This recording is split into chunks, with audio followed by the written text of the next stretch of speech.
So we now kickstart the day with the first round of panel discussion, and the topic is responding to mega trends. India's media and entertainment landscape is undergoing a radical change with rapid advancements in technology and monetization models. The fierce competition in the marketplace needs organizations to recalibrate not just their business strategies, but people strategies as well. And to discuss this topic in detail, we have on stage with us Ms. Heather Gupta, Group HR, MullenLowe Lintas Group. Having spent decades in marketing and client servicing goals, Ms. Gupta moved into HR in 2005 because she has driven by desire to work more closely with people and teams. She heads the HR for MullenLowe Lintas across India. Next we have with us is Mr. Rajiv Bakshi, the Chief Executive Officer, Reliance Entertainment's Big Synergy. An alumnus of Harvard Business School, Mr. Bakshi has 2 decades of multifunctional experience of working with global and Indian consumer product and services. Mr. Abraham Somis, Chief Executive Officer, Reliance Broadcast Network Limited, is an experienced leader entrepreneur with a proven track record of building and running large media businesses. Ms. Lara Balsara Vajifdar, Executive Director, Madison World.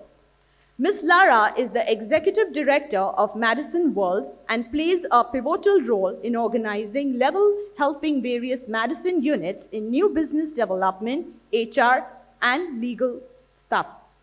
The session will be moderated by Mr. Anil Wanvari. Thank you. Thank you, Farah. Yeah, all right. Without much ado, you're here to listen to these gentlemen and ladies on stage rather than me. So, what's so special as far as HR and media is concerned? Heather, I'll begin with you. And in advertising, what makes it different from the other, sectors that are there today? Thank you very much. Good morning, everybody. Are you alive or dead? Good morning, find out they're alive, everybody. we'll make them all stand up and do some exercises. I think they're sleeping already. All right, can you guys stand up? Let's do an exercise. Come on, let's all stand up. Come on. Just to prove to Heather that you're awake. Come on, raise your hands up. Take a deep breath. Take a deep breath. Collectively. Let it out. They're all alive. They're not dead. Okay, you are alive. I see a lot of young people in the audience, so I presume you will have lots of energy this morning, as older ones will kind of fall asleep as the session progresses. So what's so special about HR and media? Okay, that's a really interesting question. I think as HR professionals, we probably have it the toughest. I know there are other industries which would disagree. I think if you look at some of the challenges we are facing right now, whether it's the often talked about millennial challenge or the Z challenge or the digital challenge, I think we have all of it. I think we have a particularly spectacularly fast pace to deal with. I'm not sure that other industries move at the pace that we do. So I think we're really at the cutting edge of trying to kind of manage extremely difficult situations. But that's why we love it, right? All right. Abe? Yeah, 2 disruptions which have actually changed our lives as consumers, as professionals, has been the digital disruption and the huge societal change that has come upon as a result of that. We currently have almost 5 different generations working together. The role of HR has clearly moved beyond being a support backend function to being business partners, and has moved to now being the watchdog, looking for trends and insights both internally and externally, trying to be a composer, trying to get the skills and the goals of the organization put together. So it's suddenly the role has become very frontline and front end. So digital and HR are clearly the 2 most important functions in an organization, not just in media, but everywhere. Sure. Rajiv, over to you. Yeah. So I'm not going to say much. I mean, you both have narrated it very well. In my kind of general belief, there are 2 things which are the strongest for any company which should sit on the balance sheet. One is the brand and second is the HR talent. Any company which is bought or acquired is only acquired for the people talent, and second is the brand. Unfortunately, both don't sit on the balance sheet. That's the irony about it. Uh, Transformation is a big buzzword today in our industry for the last 3 years. And I think in that sense, HR has to play a role of not just a partner, I think of anticipator. Uh, I mean, only can you anticipate the business trends, the new trends, can you really survive in this business? And HR, I think, has moved, in my view, much beyond the partner role. They got to anticipate this kind of change and prepare the company in advance. Unfortunately, there is no kind of comeback for many companies as a strategy. If you're not prepared well, they may not be a comeback strategy. Therefore, HR is, I think, pivotal for a survival of the company, not just growth. Lara, as far as an agency is concerned, what are the major, what role does HR play in Madison's case? And Oh, I think especially for an agency, HR is very, very core to any agency's functioning because our business is all about people. And I strongly, strongly believe that HR is not just the HR head's responsibility, it is each and every senior management's responsibility. It is the CEO's, I think one of the biggest challenges that a CEO would have and on his KRA would be HR because that could make or break a business, especially in an agency business, which is all about people, all about young people, which comes with its own set of challenges. So I think HR has to be the responsibility, apart from the HR head, also of the CEO. sure. Now I'm going to go through reverse order. The major trends which are impacting HR today, not business trends, but within HR, the function itself. So one is, of course, we all know media is a very young business, but full of young people. But I think over the years, it's getting younger and younger. So we are dealing with more and more younger and younger kids, literally, these days. So that comes up with its own set of challenges. They are more ambitious. They are more impatient. They want a sense of purpose. They are not going to just listen to a seniority. They want their leaders to command respect and not demand respect. So that's one aspect. The other thing I find these days, it's also been a trend, is all about collaboration. Not just collaboration amongst different people, different departments in the same organization, but also across different organizations. So today it's not just about earlier, in the area phase of super specialization, everyone within the same company was also very highly specialized and concentrated only on their core aspect. Then we started talking about how different departments talk together, work together. Now there's also a thing of how different companies, you work with different companies for the same client, for the same pitch. So I would say that's a second trend. So these two in my mind are two key trends and challenges. Rajiv, as far as production is concerned, you've been in broadcasting and now you're in production. Yes. So what are the major trends that you're observing in the production landscape, in the broadcasting landscape? Right. As far as HR is concerned, not Right. business, but HR. Right. See, one major challenge that I think we're all struggling with is to create a value proposition which can appeal to multiple generations in the same company. And I think that's a core challenge that we all have. There are, as we call, the stalwarts or the veterans or the experience, however you want to categorize them, and then there's the young, budding, emerging stars.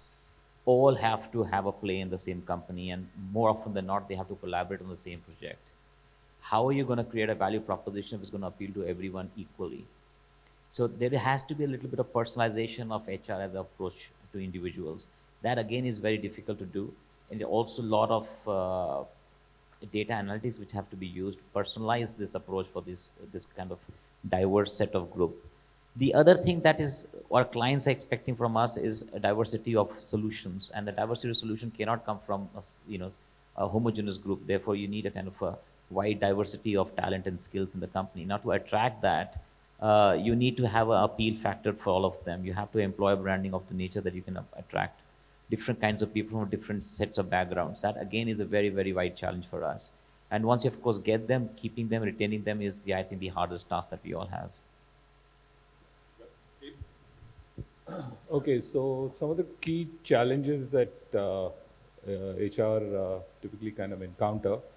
First is there's this huge generation gap that is in the workforce. So you're actually trying to get 5 different generations to work together. The 5th one, Gen Z, is starting to join the workforce this year, next year onwards. Already 60% of our workforce are millennials. So one of the key things that one sees with the millennials is that for them it's very important that they are aligned and they buy into the company vision. So purpose is becoming very important for them. It's not just monetary satisfaction they're looking at, but being aligned to the purpose of the organization. So buying into the company vision and its purpose is almost imperative to get these employees engaged. The second trend we clearly see is that it's surely becoming personal development over title and career in company. Earlier training program was kind of designed for select people. Now it's based on the belief that everybody has talent, so everybody requires their own specialized areas of training. Third is employees also expect and put a lot of premium on employee experience. So it's clearly employees are like customers. So just like you keep the customer at the core when you're designing a product and trying to super serve them, similarly employees expect to be treated about the experience that they're having, and they're similar to customers. The other trend very clearly is organizations are increasingly becoming agile, open, and flat. This is a huge culture shift because along with this is the expectation, the leadership model is evolving. The employees expect a certain trust and expect almost a direct interaction with authority to be able to make sense of what they're doing. Very, very deep, very insightful. We'll get to those points as we go along. Okay, I think a couple of things to add to that. Now I head HR for an advertising agency. We have a digital part, and we're trying to integrate it, but we are most comfortable in the world of the 30 or 60-second TV commercial. So a huge challenge for us is to actually upskill our people. Now, of course, our younger people are digital natives. They come with the right set of skill sets, but our older guys, and we have an average age of 37 years old, which is, for many people in this room who are probably quite shocked by that, that's quite an old profile overall, right? So I'm seeing a huge challenge in getting my Gen Xers to embrace the digital landscape and actually create content and create advertising, which is driven by knowledge of that space. So we are doing a lot of work in upskilling and training, but it's a big, huge task. The second thing I would add to all of this is that clients are expecting their money to do more. They're paying us less money and they want it to do more. And of course it can do more, right? But that also means that my budgets for hiring, training, recruiting, retention, everything is being diminished because it's a cost. So I'm having to also do much, much more with less. So I think agility is also a very key word for me in terms of being an HR leader. But whereas 10, 15 years ago, I might have had a budget which was 3 times the size, now my CFO looks at me and says, Heather, just do with it what you will. There is no more money.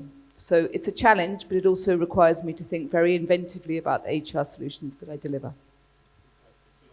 I'll go on with, you said, Abe said, I'll begin with Abe right now. You said there's a gen gap which you have to ensure that they buy into the company's vision. So what are the best practices that you follow to ensure that happens? And I'll ask each one of you to answer these questions, and give your insights. See, conventionally, the vision, the mission, and the values is something organizations decide sometime in the start of their journey and then put it up in their boardrooms and conference rooms. That doesn't work any longer. The employees need to be aligned and committed to the vision. So I think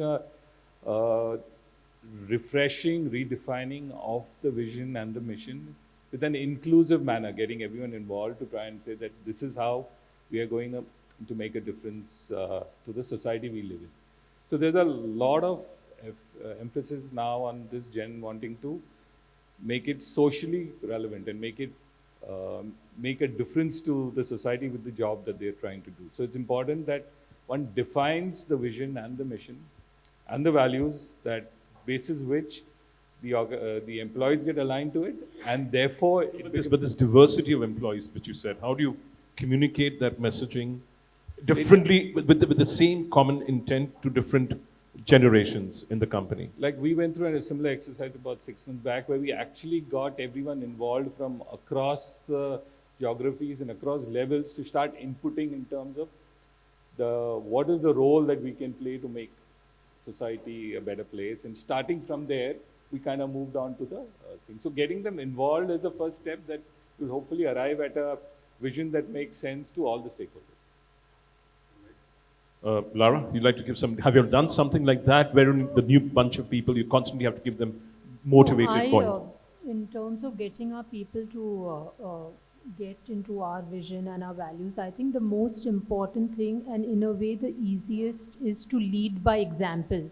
You know, so moment the young person sees their boss, their manager, their supervisors conduct themselves in a particular way, deal with the client in a particular way, that's I think the best and in a way the easiest way to get people to imbibe the vision. And I strongly believe that in whatever you're trying to achieve, I mean, unless your leader is emoting those same values, the same vision, it's not going to trickle down. Like, you can't be doing one thing and then expect your other juniors to be doing something else. Rajiv? Anything which you've done Well, in the organization, yes. either the previous one or this one? I mean, I can say I've done it completely. We're trying, we're struggling, but we're trying, we're doing our best. It's largely to align the business with the vision first. I don't think we can carve out any vision statement in a room with 10 people and just say, this is a vision and now let's just roll with it and everybody will accept it. I think it's going to get rejected in the first moment itself. My approach has been to get people to kind of align and understand the business environment and perhaps what's going to be next 3 to 5 years, and then realize a vision together. That's the only way you're going to get a buy-in, because unless you have a buy-in, you're not going to have an engaged staff. And you know, I've seen a lot of vision statements, a lot of fancy companies. They eventually end up to nothing to a new recruit until you understand that this is actually impacting his daily life. So it's got to be driven for one. I think the vision, the business, and then the hiring of talent have to be all aligned in the same line. If they're not aligned, then you will not have any success at all. That's the new recruits, but I'm talking about getting that vision, constantly getting them enthusiastic about the organization, the older guys, the middle, you know, the guys who've been there for, let's say, 5 years, the millennials, and then the Gen Z. How do you ensure, what are you, or you've not done it? I said, if you haven't done it, it's okay. I think the objective parameter that everybody will eventually align with is not going to be a vision statement or set of words. It's going to be the business environment.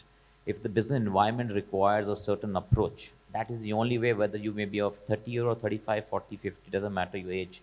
It's about the alignment to the actual reality on the ground. So long people see the reality on the ground and the landscape and the changes and transformation, I think people will align. So one has to actually do a lot of education and sessions on the environment, on the business environment, and then drive everything else from that, not the other way around. Heather? So I think values are very, very critical, and values, of course, cut across generations because they go very deep. What many companies fail to do is express those values as behaviors, which is why they end up stuck on the wall of the conference room and just look pretty. And this is also alluding to Lara's point about leading from the front. If we don't translate those values into specific behaviors, what do they look like in action? And then have our leaders actually live those values. Then it starts to trickle down and cascade down, and people start to understand how to behave most effectively within the organization, to progress, and also to be part of the larger group. So I think that articulation, which is work I've done, and spend a lot of time with connecting those values into behaviors, into everything we do, it just helps set that framework for behavior across the organization at all levels. Yeah, but let's say we're addressing the younger lot. Do you bring in younger consultants, advisors to kind of translate those, communicate those values to them, or do you do it internally? And do you have different set of people addressing the older guys, or is it just you're doing it yourself? I do it with my team. I have some younger people on my team as well.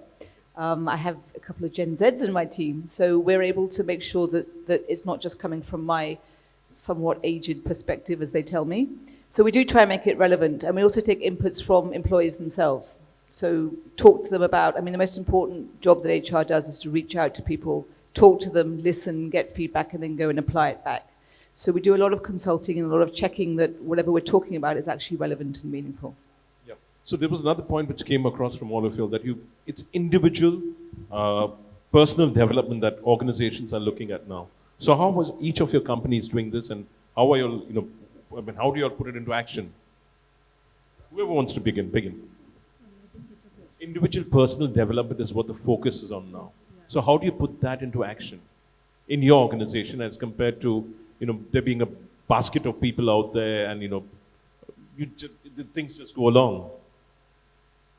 I mean, in my approach, both for myself and for my senior leaders, you have to devote a certain percentage time of your entire day to personal development. And only then can you lead to personalization. If you do not have time on your calendar for such a role, and if it's not a core KRA for you, then it's not going to succeed. It's just going to be, again, another jargon or set of words. So it's got to be spelled out at a certain percentage time that you're actually spending to do a personalized communication. It's not a scientific process, it's a lot of emotional process. And hence, if you scientifically carve out a certain percentage time of your calendar for conversation of these nature, which are not necessarily agenda bound, but more conversation about career, growth, business, environment, clients, issues, I think much more will appear from this. They can't be structured conversation, they have to be slightly unstructured. I don't think a 23-year-old wants to enter a room with a preset agenda. You're not going to get anything through that. And it's also not going to come through in one shot. So you've got to be kind of continuous and engagement program. But if you carve out a certain percentage time of your calendar and you're actually doing this and you're filling sheets with that as to your feedback, you will certainly get to a personalized approach and you'll understand your employee much better and the employee will understand your supervisor much better. Sure. Abe, do you all have structured programs within the organization? Does any of you have a structured program which leads to personal development? Or is it just word lip service that we're doing here? Actually, see, empathy is very critical to understand this employee, right? They've built their own personal brand exceptionally well on social media. They are looking to now build their brand in their professional lives as well.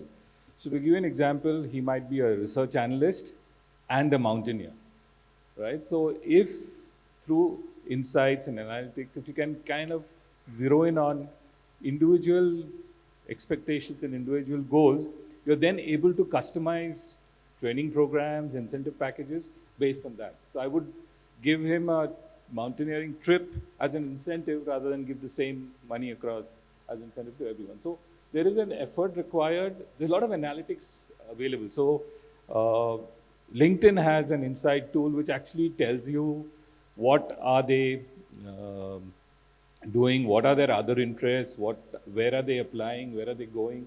So a lot of these insights can actually help you customize training programs and packages for the employee. So HR is a soft skill, and we always thought that let's not get data into it. But today, data has such an important role to play in terms of understanding the employee. Google is a great example. Google knows exactly what their employees are doing, and which is why, despite the industry that they are, they've managed to retain most of their employees. Lara, anything you're doing internally within Madison So we have a formal structured training program more related to work aspects where different people, HR nominates people, but at the same time, if someone feels they need some specialized training, they are quite open in reaching out to us, and then we facilitate those specific trainings. Sure. Heather? So actually two things we're doing, which are really targeted around the personal development. One is executive coaching for the younger generation. So executive coaching is normally reserved for more senior employees because it's normally quite expensive and budgets are limited. But we're actually partnering with younger coaches who are delivering coaching to millennials. So it's deep coaching. It goes very deep in terms of ambition, and it goes into personal space. It goes all over the place. And it's really helped our best and brightest young people really find their way in a landscape that's incredibly confusing for them to navigate right now. So I think that's one big thing. The second thing, which I'm about to launch, is a mentoring program. So I've taken my youngest 50 and my oldest 50, and I'm just pairing them together from across functions. So it's a bit of an experiment, but and obviously the people will be carefully briefed in terms of how to mentor. But I think it just anchors people both ways, because reverse mentoring is also very important, because our older generation are also quite lost in this brave new world, right? So the thought is that it should, from both sides, actually provide that support. So when is this starting? When are you I'm launching it on August 1st. Oh, fantastic, that's great. What do you expect to come off it? What are you expecting? I'm expecting the knocks on my door to go down, because I spend a lot of my time having conversations with angst-ridden individuals, which is part of my job, and I'm very happy to do it. But I would like some of those issues to be solved from within the business. So the business leaders taking a little bit of responsibility for that mentoring. I would also like there to be increased awareness at higher levels as to the ground realities. Because I think as we grow up organizations, we tend to lose sight of how it was for us when we started 20 years, 25 years, 30 years ago, whenever, because, we've become older. So just a realization that, at 23 years old, life is kind of tough for all kinds of reasons that I've sort of forgotten about. So I'm hoping for there to be enhanced awareness as well at that level. One common theme that came across from you all is that organization needs to be agile, HR needs to be agile, but process-driven organizations tend to slow down the ambition of youngsters and the younger lot of managers who want to grow fast. So how are you unlocking the real potential while keeping processes in place? Operational processes. So I've just actually come back to this organization after 12 years. So I was here, I left in 2007, I've come back again. So I'm seeing a huge change because we've actually been acquired fully by the Interpublic Group, and they have processes that I wouldn't have even dreamed of. So I'm seeing a very process-orientated culture, but at the same time, we are using those processes to actually help us. So it's always about having a balance, right? So I always tell my people, look, what's the workaround for the process? What can we do to make process actually help us? So for example, analytics. We know when people are happy, we know when they're not happy, we can dig into that, we can make sure our training, ROI is there, we can really use this, but we should never let process actually tie our hands together. So it's having the ability to think around the process, which is really important. I understand, but if you look at Star TV, it's very entrepreneurially driven. Uday Shankar has grown the organization the way everyone has a free reign. That kind of an organization has a different etymology. The fiber is different, whereas versus a process-driven organization like Disney. So, how do you unlock? Anil, I think as agencies, we can't afford to have that many processes because the business is extremely, extremely agile and it's a very service-oriented business. So, I mean, maybe Madison being an Indian company, we don't have as many processes and unnecessary processes to hinder growth and development either of our people or for our clients. So, So that's great, fantastic. So I think Mr. Balsara has really, the entrepreneurial spirit of Mr. Balsara has translated into the organization. It trickles down the organization, and that's how Madison is growing. I mean, it's not just about one person. So there are several sets of values of being client-focused, of being entrepreneurial that we want everyone in the company to imbibe. So Abe, you're part of a large group, which is very process-driven again. See, this is a challenge. I think there is a need for re-engineering of some of these processes to accommodate these fast trackers and these upstarts who otherwise can get frustrated or get lost or become part of the system very soon. So it is a tough ask. Our business requires us to be process driven, and therefore, but a lot of those processes need to periodically be re-engineered to account for the fast trackers. So it's a challenge, but it's an ongoing process. Anything that you've done in recent times to? Like we've taken in a bunch of management trainees this year, and we're putting them through a completely different program to kind of not just immerse them into the organization, to work in other functions, and then also in terms of their structure and compensation. If they are exceptional, they come in at a particular level. If they're exceptional and they have delivery of their KRAs and all that, then there is scope for them to actually go up faster than the rest. And this needs to be very clearly explained to them, that this is where you are with the rest of the organization, this is where we will start once your training is over. But post that, the expectation is for you to be a fast tracker. And if you actually become a fast tracker, then there is scope for you to beat this career progression and get onto a fast track. Sure. Rajiv? I'm a slightly business-driven person, so my processes are largely, the opposite process is chaos. I'm not suggesting chaos by any sense, but because we work with a range of clients, from Netflix downwards to Indian platform, each one has its own process. So I think what we try to do to tell our employees is, at least that's what our ambition is, to give them a decision-making power. I think that's what they want most, that they have to customize to each client's needs, and each client's processes are very different and very contrasted. So if you empower your employee with the decision-making power to localize or to customize to a client needs, I think that's going to be a more successful for us than to set up our own set of process, because that's going to be a challenge to every client. And I don't think we want that. We want a little agility in our processes to accommodate each client's specific requirements. So in terms of, most people have different bunch of executives. There's creative, there's sales, there's management, there's different executives. So how do you, get a buy-in from all of them into the fiber of HR of the organization? Or do you have individual way of dealing with each of them? Because creatives want flexi times, flexi working. Creatives want, there's a lot more of work from home coming in. There's a lot more of work, sharing of workplaces coming in. So how do you deal with all these new concepts of working which are coming in as far as a media and entertainment organization is concerned?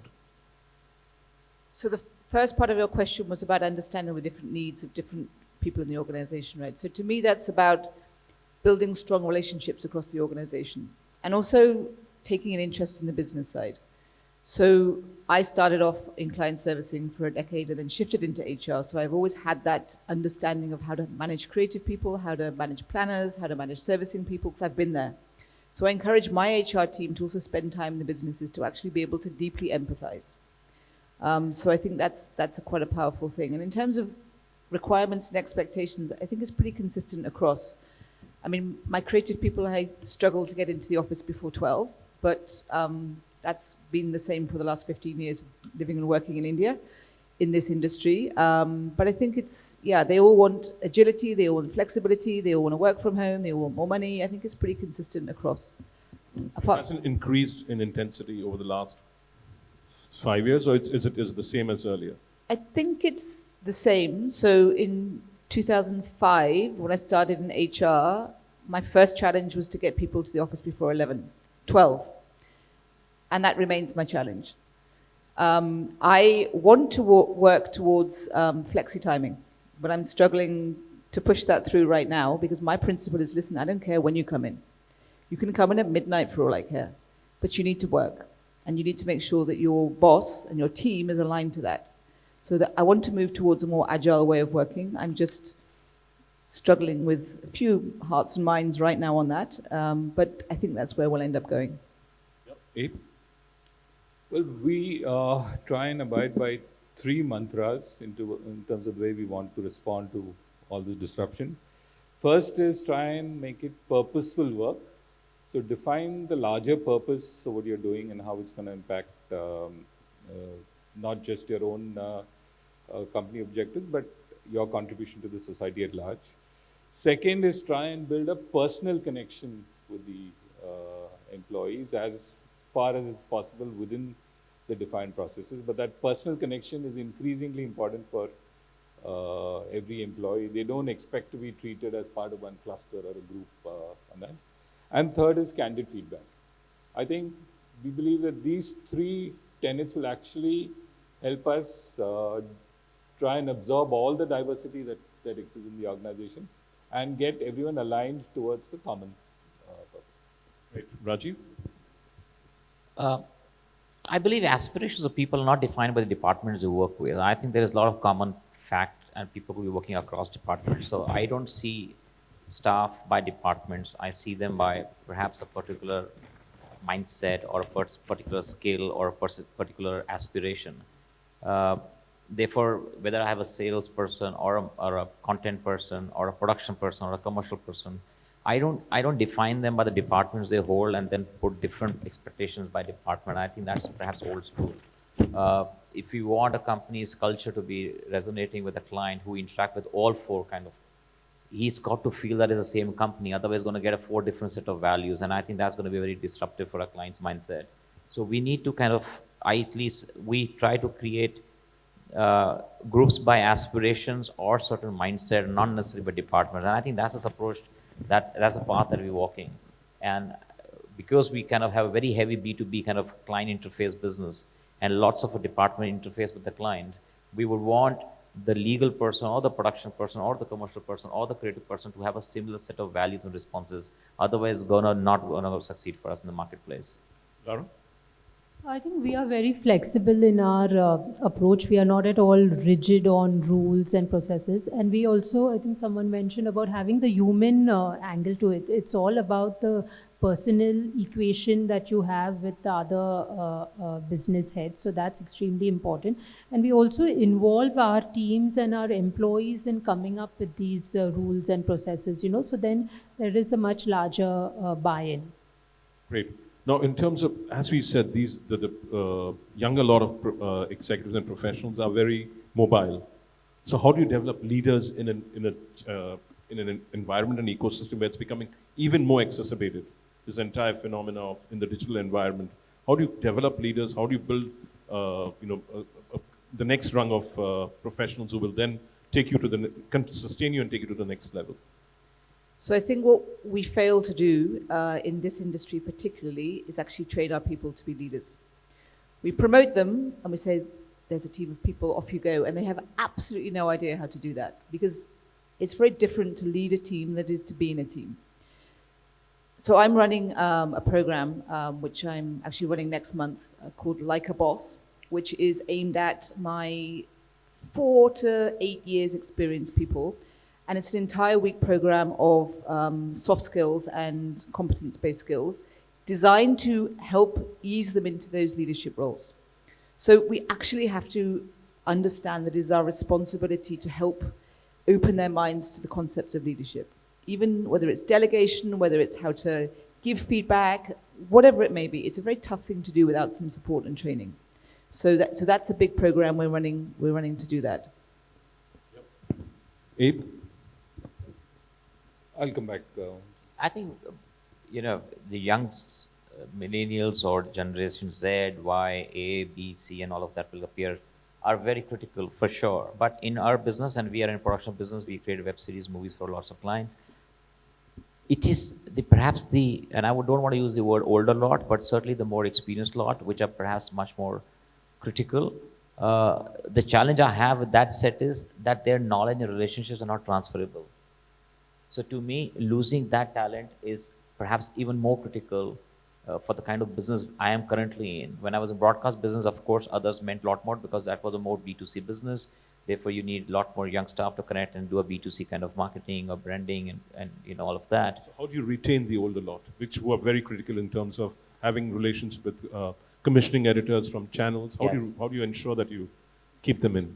Well, simple. I wouldn't call it even a mantra, but a simple approach. They are entrepreneurs in the company. So they have their own teams. They have full independence to hire who they want. They have full independence to train the people they want. They have full independence to do the kind of work they want to do. So I have had youngsters who said, I don't want to do this kind of show. He decided not to take a show on. And he had all the power to decide not to work on a very prestigious project. He said, but I don't feel for it. While you have somebody else, and the senior guy could not do anything. Similarly, the senior guy has also decided that I don't want to do this kind of programming, I want all these kind of programming. So I think decision-making power and entrepreneur spirit, that's the only way you're going to have these kind of talent, nurturing younger talent, also staying in the company. What about the other leadership? We have some amount of leadership training programs that we do on and off. So I think that really helps. And again, what I said earlier about leading by example, where the people look up to their bosses and see how they are dealing, I think that also plays a very important role. All right. Is this session going the way you all expect it to go? If it's not, I'd like you all to ask the questions to the panel. And don't feel shy, don't feel nervous. Ask any question. It's great to have questions from the floor. Can we have mics going around? Raise your hand, identify who you are, where you are from. I'd like it to be very interactive, and so would they. Come on. No questions. Yeah. Can we have a mic? Identify yourself.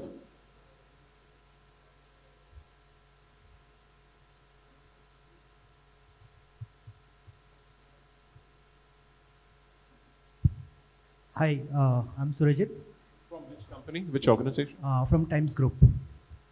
While discussing on personal development, I think Mr. Abraham, you had mentioned about tech companies like Google who are using personalized or data-based decision making in terms of deciding the kind of rewards or the kind of incentives that employees give. But in spite of doing so much of analytics, if you look at all the tech companies, the average tenure is somewhere around 2 to 3 years. I mean, it will not increase beyond 4. So what is that X factor missing, which is forcing these people? I mean, I'm assuming these are high potential or talent. What is forcing these people to look for other better avenues rather than sticking? Because these people or these organizations, in fact, are putting in so much of efforts and resources in doing analytics and getting into the crux of each and every employee. But what is that X factor? I mean, if you can highlight. The attrition despite all the bells and whistles. In fact, my example answers that question, that the reason why Google over so many years continues to have the highest retention and lowest churn and highest employee satisfaction is because of the level of customization they're able to do for their employees based on the analytics that the information that they have about their employees. So it's exactly that reason in terms of whether it is paid holidays to free meals provided, to the kind of working environment, to the kind of customization that they're able to do because of the analytics, is why they're doing far better than the other tech companies. So his question is, why is Google losing its people to Google is the least amongst all the top tech You have a contrary view? Then air it.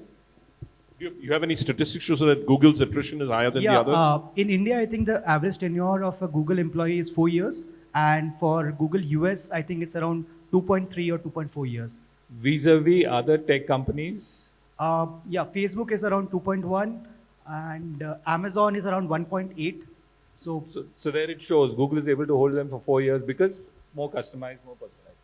Okay. I mean, may I attempt to answer that? Yeah, please go ahead. It's only an attempt. Thank you. One is, once you work for a company like the ones you named, you certainly become a target for a lot of other companies who are either in a startup environment who want the kind of experience that you have. Second, you're typically in the age bracket that you want to have more and more rich experience and perhaps a leadership role. So it's normally when people leave this company, they either leave for a scale up or for a completely contrasting, which helps their personal individual growth. These are the larger motivation. I'll give you an example of, in the spirit of transparency, we lost a talent about yesterday, a very, very good talent, a very young star, perhaps fitting in the 23, 26 age group. And you know, I'm giving the answer to the X factor. He left us, or he's leaving us, not because of any other discomfort or lack of culture or vision missing. He's leaving us because there's a certain project that he's really having his heart on and he wants to work on the project. Now, in my original traditional mindset, I may have said, you know, it's a loss and goodbye forever. But in the modern world, we kind of wishing him the very best. We're letting him off for 6 months with the hope after 6 months, when we get something of the value that he believes in, he's going to come back. And I think that's the kind of complete mindset change that we have come into. That you're going to lose people for a certain reason, and we're going to respect the reason. And they will also come back for the reason that we have to create those reasons. So if I lost him not because of anything else, but I could not satisfy his personal ambition. And that's the personalization that I'm talking about. We need to know people, especially the youngsters, their personal ambition. If you don't have projects of the nature, then they will not stay. Yeah. Any other questions? All right, I'll continue then. You know, you stated that an employee is a client. Elaborate on that. He's not an employee. You have to have the employee experience in place. Abe. Yeah, that's the way they look at themselves. They look at them, they don't want to be classified as a cluster or a group or a level. They're saying, these are the things where I'm different, this is what I'm looking for. So the entire measurement from his point of view is the employment experience. And that experience is very personal, right? So his expectations is that I need to directly hear from the authority to get a sense of, is this vision and this purpose real? I need to get, now all this, I'm not saying they're breaking the structure as much as they really value teamwork and they work on cross-functional teams to get in play and get a chance to contribute. But all that comes once they've bought into the whole purpose. So that's the way they look at themselves. They are, while they are at a macro level, they are all similar. They're very individualistic, which is why their personal brands on, which was initially their personal brands on social media, is now overflowing into their personal brands in the professional world. So you can see the kind of profiles people are building on LinkedIn, the kind of, because they believe that this is me as a brand and which is unique. So is this experience worthwhile for me or not? So how do the older lot, how do you ensure that they don't get disturbed? I'm talking about Heather, all of you. How the older lot, in your case, the older lot is very useful in your case as a production company because they have relationship. There's a new bunch of millennials coming in and the Gen Z coming in. So how do you advocate? Do you have coaching for the older lot so that I'm sure there must be frustration levels where a younger guy goes and tells them, you don't know a shit. I know more than you do. So how do you deal with that? And how do you deal with the older lot while retaining the, how do you? I don't want to use the word older. You said 5-6 times. I don't think it's a great word. Yeah, older. Let's be clear. Yes. Listen, in our business, very clearly, the client is the boss. And everybody has to align with the client's vision and the requirement and the brief. It's very clear. And I think that dictates what everybody else has to kind of work with. If you're not comfortable with a particular client, you can always move to another client. But I think, by and large, the rules are set by the project you're working on. And I don't think whether you're younger or older, that really matters beyond a point. Everybody has to be aligned to a particular project in their mindset, space, speed, work-life balance, and everything else, because everything goes to a particular project in that order. So I don't think I would or we would differentiate anybody by the by hair they have on the head or the gray hair or white back hair. I don't think we differentiate like that. I know you didn't bring the gender issue. I thought you were going to bring that also. I was going to bring the Me Too thing in, but let's by gender. I don't think we look at projects or people either by gender or by age. In fact, very often I do forget people's designation. I don't believe in it personally. And again, I think the area that we are in the business of client satisfaction, I don't think designations or our own title really matter. It's the client who's going to give us the judgment and a feedback as to who did the great job and who didn't. Our titles will have no meaning in the marketplace. Just to add to that, I think if you build a culture which is 100% meritocracy driven, everyone gets aligned to that goal. If their KRAs are very correctly defined, they get recognized for achieving their KRAs. And so once you build that whole meritocracy, all these factors come below that, right? You're not going to tolerate poor performance or low efficiencies from someone who's who has a lot of these expectations. So it's finally within meritocracy. In an environment where there's a paucity of talent, don't you also have the laggards stay on at times, or do you get rid of them immediately? No, we definitely have laggards. I mean, it always has a mix of the high performers, the average, and the poor performers. So that continues, and you need to deal with each of them differently, right? So the high performers give you most grief, but then you need to nurture them differently compared to the low end of the performers which are easy to identify, but maybe corrective action, maybe training, maybe other techniques need to be used to kind of develop that. So that makes always exist. Heather, from your side? I think one challenge is that most of our older managers, let's say 40 plus, often have kids who are millennials. So to get them out of parent mode is quite a challenge, because they'll slip into critical parent mode and start doing this, and of course they're not the parents, right? So they have to really adapt to understand that they have to build a relationship with this 21-year-old or 23-year-old or whatever it is. So again, coaching really works, one-on-one conversations. Older and younger. So interventions, coaching, mentoring, lots and lots of communication. But at the end of the day, everyone's so busy that you often find that problems resolve themselves through people just working and getting on with it. So what is a drama and a crisis one day, when I come in to actually have conversations about it, they're like, oh no, that was yesterday's problem. So they kind of find their way through it as well. Great. Now, in this, is Me Too taking a lot more attention, or has it gone away, the Me Too phenomena within the organizations that you all are? It was never really there for us. I mean, I joined the organization just after Me Too broke in India, I think we have always done an awful lot of awareness raising, and we've been very clear to communicate the Sexual Harassment in the Workplace Act and be very clear to build sensitivities around it. Of course, there are incidents, but it's not something that was ever on fire for us as an organization. And we continue to make sure that that training and awareness and sensitivity is still pushed out. Each of you all. Well, we have a zero tolerance towards any kind of act which is against the gender diversity. So, and it's a part of a process, and we've led by examples. So, employees know that this is a zero tolerance organization. So, it's not a new phenomena, or it's not something that comes and goes. That's the way we always operate. been there. Rajiv? I think it's a matter of approach and values that one has over a period of time, and it continues despite movements. And I think everybody kind of upholds to that. We have a very strong framework to kind of provide safety to every employee despite gender. And I think we're pretty much on the right path.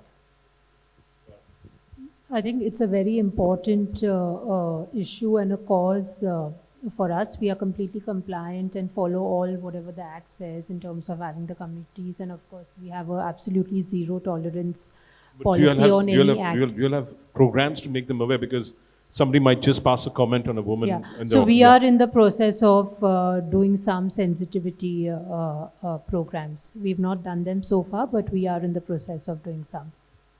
And in terms of diversity, in terms of either differently abled people, is the media sector more receptive to differently abled people, differently sexually oriented people, or is it still a closed door kind of a thing? No, it's very open for us. I mean, we've just moved into a new office, and we actually have washrooms for differently able people, even though it actually ate into some of our space. But we thought that was very important to just lead from the front and provide the infrastructure at least. In terms of sexuality, we have, I mean, obviously there are no barriers, there are no issues, and I would like to think we have a healthy mix. Cultural diversity, there's one foreigner, and it's me. And I would like to bring more people from different countries and backgrounds into the organization, but that'll happen as and when we attract them. Yeah, again, there is a lot of training and a lot of awareness that we're building through the organization across geographies and across levels. There's, for example, there are online certification courses that we make them go through, where they have to answer questions in situations, try and understand the nuances of what is appropriate and what is not. So we're hopefully driving this whole thing down the line. So every employee gets a certificate saying that, yes, I have gone through this test and I'm now compliant to the... But I'm talking about the differently abled and different sexual orientation. That Yes, means so LGBT plus, possibly somebody who's wheelchair driven. Is there an active drive to hire these people, or, because they can be included in society and in the workforce? No, for sure, but I'm saying they're not discriminated against. So it's not that you'll say that let's not look at people in that manner. So while we may not go out and say that let's hire X% of those, but it's purely based on merit and but they're not discriminated against. In our general approach, I don't think it even appears in our benchmark to have or not have anybody from any background. One thing is for sure, our business cannot survive without diversity of talent. And we would not succeed if we don't have diversity. That's our general philosophy. Do you have any differently able people working for you? At this time, I'm not so sure. What about Abe and Lara? No, we don't have any differently able, and we've not, to be honest, not actively looked out and tried to hire them as well. It's been my wish that I see a lot of differently able people. We had an autistic person working for us for a long time. We look for differently able people, and hopefully we'll get, the industry will change and give them opportunity. Anyway, I'm out of time. Any questions before we move on to the next session? Yeah. Identify yourself, please. You'll get a mic so that you don't have to yell so much and exert so much. Hi, thank you. I'm Pragati Chok, and I'm the founder of Prism HR Solutions. Last 5 years, we have been into recruitments and headhunting, and we're almost on all sectors. a question is here. I have a team which is really talented and very aggressive for a full time. And now we are building a platform for women for home who, for whatever reasons, they just can't go out. The women who can't go out and work. Any tips, any suggestions apart from the monetary benefits? What I can probably do so that they stay put with me for a longer period of time? We are targeting some 50 to 75 women from next 1 year to be associated with us working from home. So any other thing apart from the monetary thing that, because I've got really good talent in terms of, our operations head, Dr. Batra, somebody who worked for Taj group of hotels, at one point in time. So anything that probably... That she could put into place to retain those people. Yes. The work from home moms. What are the barriers right now for you? Is it financial? Is it flexibility? Flexibility. So in the media industry, there's a real, I'm doing a lot of work with women and bringing women back to the workplace. There's a huge focus on being seen to work and being seen to work late. So I leave the office before 5 every single day. Well, that's not true. Most days. I also get to the office at 8:30, but I leave the office at 5 because I have 2 small children, right? So I am extremely productive. I know that I'm doing my work and more, but I still feel at 5 o'clock, that pinch of everyone's like, half day? Huh? Now I work 16 hours a day, so I know, but I still have that burn. Now imagine me at my level, it's fine for me, I can still do it. But everybody else, they're like, no, you can't go home, you have to sit and work. So working women cannot actually take jobs in the media industry. It's very, very difficult to be a working mother and work in the media industry. So I've just hired someone in my team who is returning to the workplace after 8 years, has a young daughter. She works from 8:30 to 2:30 p.m. and she's a fabulous part of our team. So I'm starting with her and I'm trying to roll out this understanding that, listen, we can share jobs, we can be flexible on timings, we all have smartphones, we all have laptops. So I think it's about educating employers and employees around the need to offer varied working solutions. Because my girl in my team, or my woman in my team, I should say, is probably 10 times more efficient than someone who's sitting in the desk till 10 p.m. Did you get your tip or do you need other tips? I don't know. That's good. That's good. Thank you so much, Lara. Yeah, Thank any you other so much. questions before we wrap up this session? Please identify yourself and the company you're working for.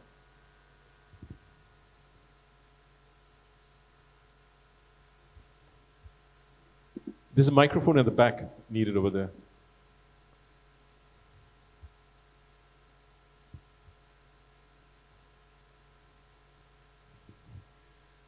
My name is Shilpi and I'm from IBS, ICFI Business School. We are talking about trends, this particular session is about, and Anil started saying that lots of opportunities and yet there are a few challenges. But I'm specifically talking about, as HRs right now we are discussing that what we are doing for people who are actually delivering the business. But I want to know that how much are we doing for HRs? People who are working in the HR department, okay, because lots of challenges, yet few opportunities for HRs. Yeah, we see the job cuts happening, we see the AI taking up the jobs. So what all efforts are we making towards upskilling, towards giving them more decision-making power? I'm looking at the HR department. Are we doing the same thing or similar things for people who are working as HRs in the organization or not? From a CEO, let's see. What are you doing as far as HR is concerned? In my early days, I'd spend, as a business head, as a CEO, would spend most of my time on revenue, on the product, and on the brand. Currently, I end up spending more amount of time on HR and people and digital.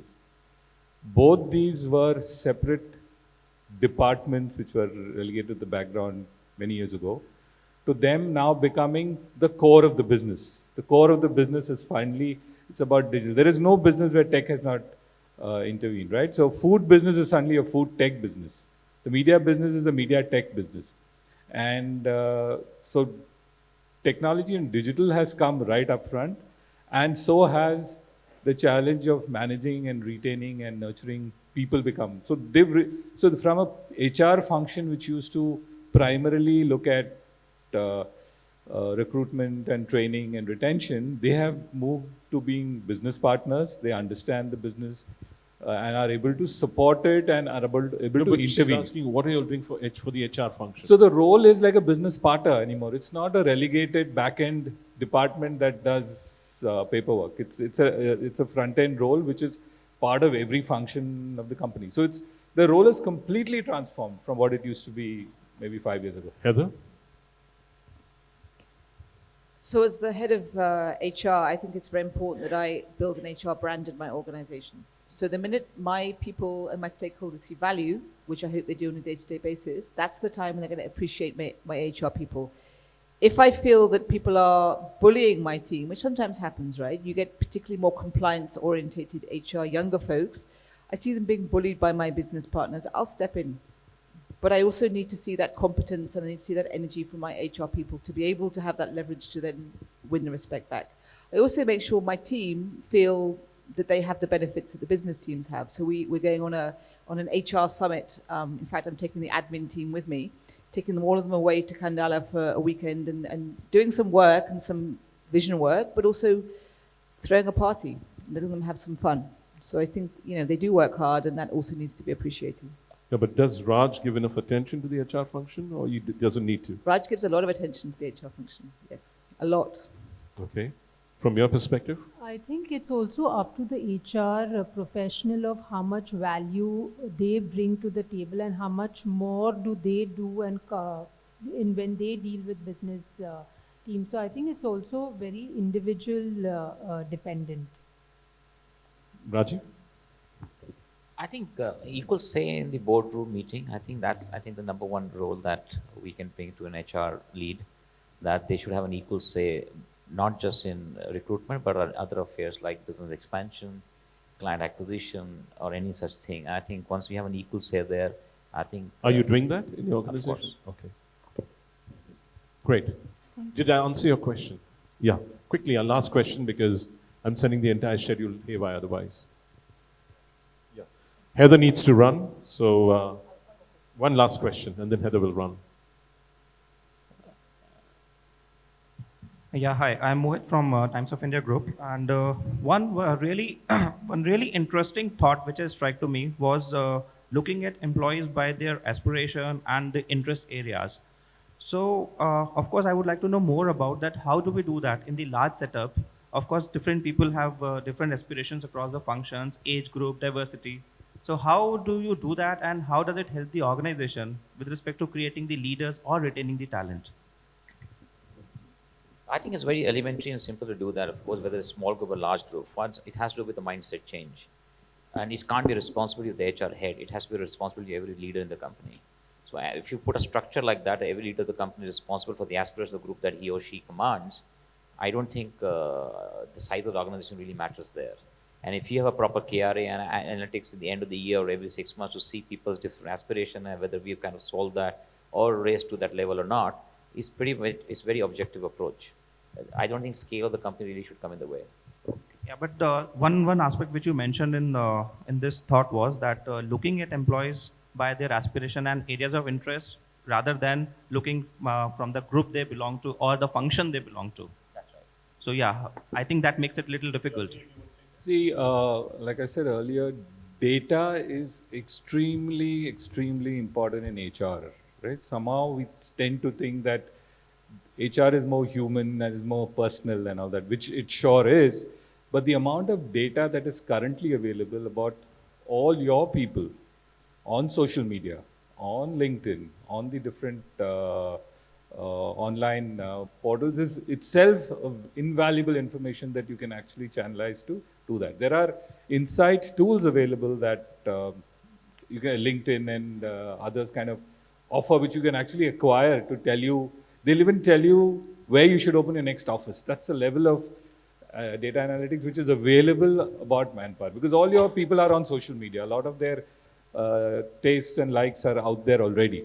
So it's a mindset shift, right? It's about saying what you do outside is not my problem anymore, but that has to change. Thank you. Big round of applause for this panel. I think it's been insightful. I hope it's been good for you all. I learned a lot. Thank you.